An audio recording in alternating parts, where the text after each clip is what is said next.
বন্ধুরা এখন বাজে বেলা ৮টা আর এই যে ঘুম থেকে উঠলাম। আজকে একটু লেট হয়ে গেল।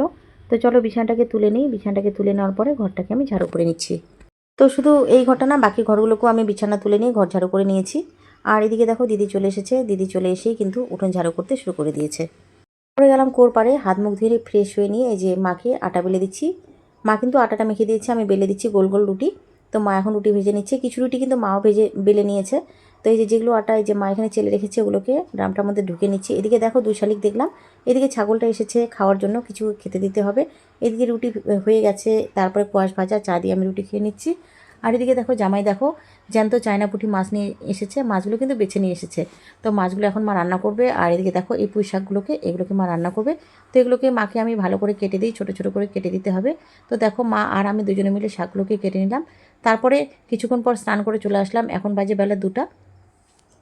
স্নান তো অনেকক্ষণ আগে হয়ে গেছে, এখন খাওয়া দাওয়া করবো। এই যে আজকের আমাদের লাঞ্চ মেনু, এখানে মাছের ঝোল, ভাজা, 2 রকমের ভাজা, শাক। তো দেখো মা খেতে বসেছে।